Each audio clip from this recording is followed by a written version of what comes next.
మనం లాస్ట్ క్లాస్లో 6th class lesson గురించి చెప్పుకున్నాం. ఇప్పుడు 7th క్లాస్లో ఫస్ట్ లెసన్ మొక్కల్లో పోషణ. పిండి పదార్థాలు, మాంసకృతులు, కొవ్వులు, విటమిన్లు మరియు ఖనిజ లవణాలు అనేవి ఆహారంలో ఉండే అంశాలు. ఆహారంలో ఏ అంశాలు ఉంటాయంటే పిండి పదార్థాలు ఉంటాయి, మాంసకృతులు ఉంటాయి, కొవ్వులు, విటమిన్లు మరియు ఖనిజ లవణాలు ఉంటాయి. ఇవన్నీ కూడా ఆహారంలో ఉండే అంశాలు అన్నమాట. అయితే ఆహారంలోని ఈ అంశాలు ఏవి? పిండి పదార్థాలు, మాంసకృతులు, కొవ్వులు, విటమిన్లు, ఖనిజ లవణాలు ఆహారంలో ఉండే అంశాలు అన్నమాట. ఇవేం చేస్తే మన శరీరానికి అవసరం వీటిని పోషకాలు అంటారు. ఇవి మన శరీరానికి అవసరమైనవి. ఏవి? పిండి పదార్థాలు, మాంసకృతులు, కొవ్వులు, విటమిన్లు, ఖనిజ లవణాలు. ఇవి మన శరీరానికి అవసరమైనవి అనమాట. సో అందుకని వీటిని ఏమంటారంటే పోషకాలు అంటారనమాట. నెక్స్ట్ ఇక్కడ వచ్చేసరికి మొక్కల్లో పోషణ విధానం ఎలా జరుగుతుందంటే మొక్కలు మాత్రమే నీరు, కార్బన్ డైఆక్సైడ్ మరియు ఖనిజ లవణాలను ఉపయోగించుకొని తమ ఆహారాన్ని తామే స్వయంగా తయారు చేసుకునే జీవులు. ఇప్పుడు జంతువులు ఉంటాయి. జంతువులు ఏం చేస్తాయంటే తమ ఆహారాన్ని తామే సొంతంగా తయారు చేసుకోలేవు. కేవలం మొక్కలు మాత్రమే తన ఆహారాన్ని తయారు చేసుకుంటాయి. దేని ద్వారా తయారు చేసుకుంటాయి అంటే నీరు, కార్బన్ డైఆక్సైడ్ మరియు ఖనిజ లవణాలను ఉపయోగించుకొని తమ ఆహారాన్ని తామే స్వయంగా తయారు చేసుకుంటాయి అన్నమాట.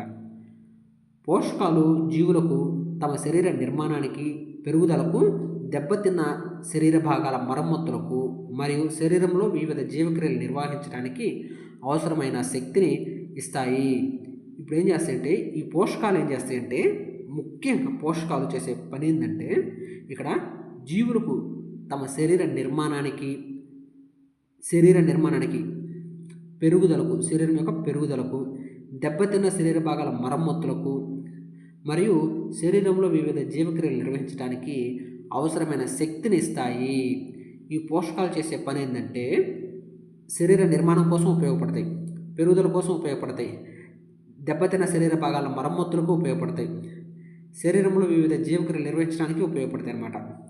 ఇక్కడ పోషణ అంటే ఏంటంటే పోషణ అనేది ఒక జీవి ఆహారం తీసుకుంటుంది కదా, ఆ జీవి ఆహారం తీసుకునే మరియు శరీరంలో దానిని వినియోగించే విధానాన్నే, దాని ఆహారం తీసుకున్న తర్వాత దాన్ని ఎలా వినియోగిస్తుంది, ఒక జీవి ఆహారం తీసుకొని ఆ ఆహారాన్ని ఎలా వినియోగిస్తుంది అనే విధానం గురించి తెలిపేదే పోషణ. నెక్స్ట్ ఇక్కడ వచ్చేసరికి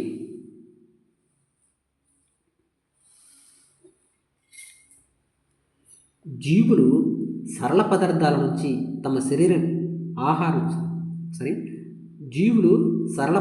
నుంచి తమ ఆహారాన్ని తామే స్వయంగా తయారు చేసుకునే విధానాన్ని స్వయం పోషణ అంటారు.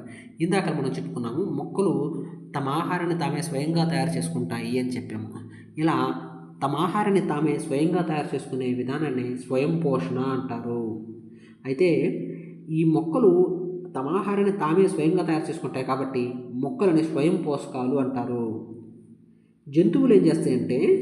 జంతువులు మరియు చాలా ఇతర జీవులు ఏం చేస్తాయంటే మొక్కలు తయారు చేసిన ఆహార పదార్థాలను తీసుకుంటాయి. ఏవైతే మొక్కలు ఆహార పదార్థాలను తయారు చేస్తాయో వాటి నుంచి ఆహారాన్ని తీసుకుంటాయి. సో అందుకని వీటిని ఏమంటారంటే పరపోషకాలు అంటారు. నెక్స్ట్ వచ్చేసరికి ఇక్కడ కిరణజన్య సంయోగక్రియ, మొక్కల్లో ఆహారం తయారు చేసే ప్రక్రియ. కిరణజన్య సంయోగక్రియ అనేది ఎలా జరుగుతుంది, అయితే మొక్కల్లో ఆహారం ఎలా తయారు చేస్తుంది అనే ప్రక్రియ గురించి వివరించడం జరుగుతుంది. మొక్కల ఆహార కర్మాగారాలు ఏవి అంటే ఆన్సర్ పత్రాలు. ఇక్కడ పత్రాలని మొక్కల ఆహార కర్మాగారాలు అంటారు. కావున ముడి పదార్థాలు అన్నీ గుర్తుపెట్టుకోండి, ముడి పదార్థాలన్నీ పత్రాలకు తప్పక అక్కడకు చేరాలి. ఇక్కడ ముడి పదార్థాలు అంటే ఏంటంటే మీరు ఇందాక మనం చెప్పుకున్న ఫస్ట్లో ఇక్కడ నీరు, కార్బన్ డైఆక్సైడ్ మరియు ఖనిజ లవణాలు ఉన్నారు కదా, ఈ నీరు, కార్బన్ డైఆక్సైడ్, ఖనిజ లవణాలు అనేవి దీనికి ముడి పదార్థాలు అనమాట. ముడి పదార్థాలన్నీ పత్రాలకు తప్పక అక్కడికి చేరాలి. ఇవన్నీ కూడా పత్రాల దగ్గరకు చేరుతాయి. ఎలా చేరుతాయి అంటే నేలలో ఉన్న నీరు, ఖనిజ లవణాలు వేర్ల ద్వారా ఏం చేస్తాయంటే వేర్ల ద్వారా పీల్చుకొని పత్రాలకు రవాణా చేయబడతాయి. మొక్క అనేది నీటిని లవణాలను పీల్చుకొని వేర్ల ద్వారా కాండం నుంచి పత్రాలకు చేరవేస్తాయి.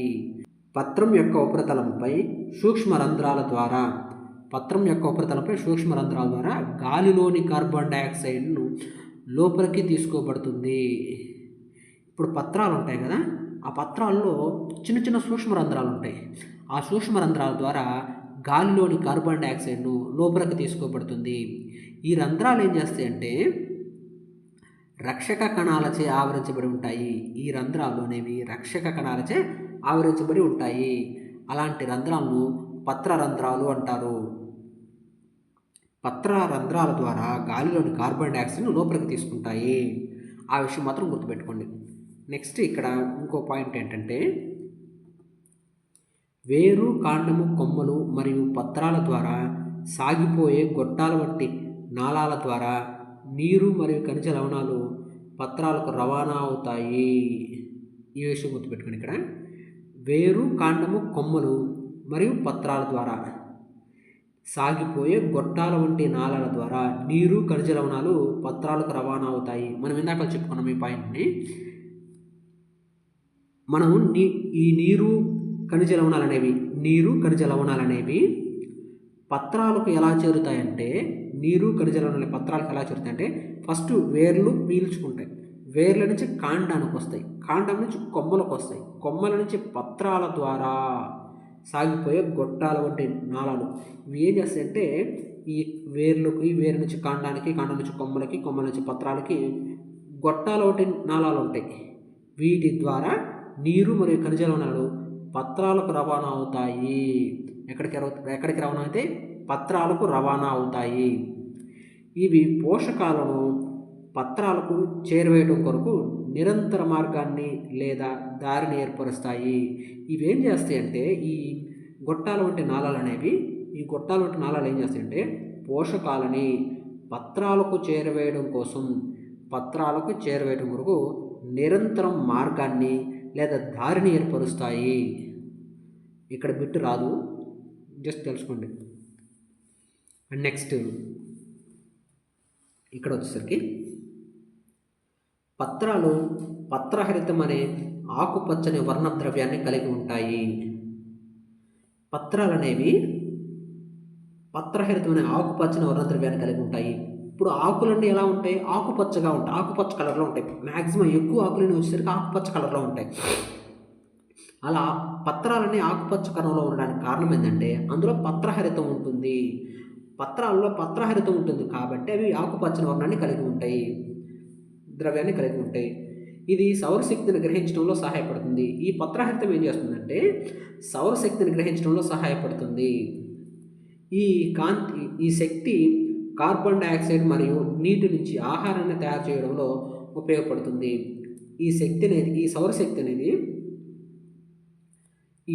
ఇది సౌరశక్తిని గ్రహించడంలో సహాయపడుతుంది. ఏది? పత్రహరితం అనేది. ఇప్పుడు ఈ పత్రహరితం నుంచి సౌరశక్తిని గ్రహిస్తుంది. దీని నుంచి ఆహారాన్ని తయారు చేసుకుంటుంది అన్నమాట. ఆ ఆహారం ద్వారా శక్తి వస్తుంది. ఈ శక్తిని ఏం చేస్తుందంటే కార్బన్ డయాక్సైడ్ మరియు నీటి నుంచి ఆహారాన్ని తయారు చేయడంలో ఉపయోగపడుతుంది. ఇదంతా కూడా ఈ కార్బన్ డయాక్సైడ్ నీటి నుంచి ఆహారాన్ని తయారు చేయడంలో ఉపయోగపడుతుంది. ఏది? ఈ పత్రహరితం అనేది. సూర్యకాంతి సమక్షంలో ఆహార పదార్థాల తయారీ జరగటం వలన ఇది కిరణజన్య సంయుక్రియ అని పిలువబడుతుంది. సూర్యకాంతి సమక్షంలో, ఇప్పుడు సూర్యుని సమక్షంలోనే కదా ఇదంతా జరిగేది. సూర్యుడి కాంతి సమక్షంలో ఆహార పదార్థాల తయారీ జరగటం వలన ఇది కిరణజన్య సంయుక్రియ అని పిలువబడుతుంది. కిరణజన్య సంయుక్రియను జరపడానికి పత్రహరితము, సూర్యరశ్మి, కార్బన్ డయాక్సైడ్ మరియు నీరు అవసరమని తెలుస్తుంది. ఇప్పుడు కిరణజన్య సంయుక్రియ జరగాలంటే ఏమేం కావాలి? పత్రహరితం కావాలి, సూర్యరశ్మి కావాలి, కార్బన్ డయాక్సైడ్ కావాలి, నీరు కూడా కావాలి. ఇవన్నీ ఉంటేనే కిరణజన్య సంయుక్రియ జరుగుతుంది. ఈ 1, 2, 3, 4 ఈ నాలుగిట్లో ఏది లేకపోయినా కిరణజన్య సంయుక్రియ జరగదు. నీరు లేకపోయినా కిరణజన్య సంయుక్రియ జరగదు, పత్రహరితం లేకపోయినా కిరణజన్య సంయుక్రియ జరగదు, కార్బన్ డయాక్సైడ్ లేకపోయినా కిరణజన్య సంయుక్రియ జరగదు, అండ్ సూర్యరశ్మి లేకపోయినా కూడా కిరణజన్య సంయుక్రియ జరగదు.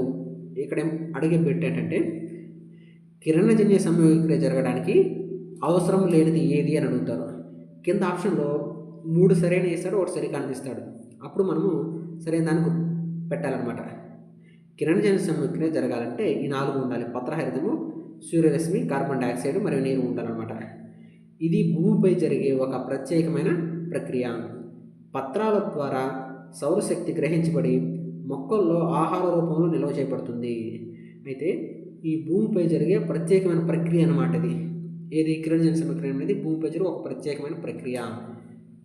పత్రాల ద్వారా సౌరశక్తి గ్రహించబడి, పత్రాల నుంచి సౌరశక్తిని గ్రహించబడి మొక్కల్లో ఆహార రూపంలో నిల్వ చేయబడుతుంది. ఈ మొక్కల్లో ఆహారం రూపంలో ఇది నిల్వ చేయబడుతుంది అన్నమాట. ఇలా భూమిపై గల సమస్త జీవరాశులకు అంతిమ శక్తి వనరు సూర్యుడు అనమాట.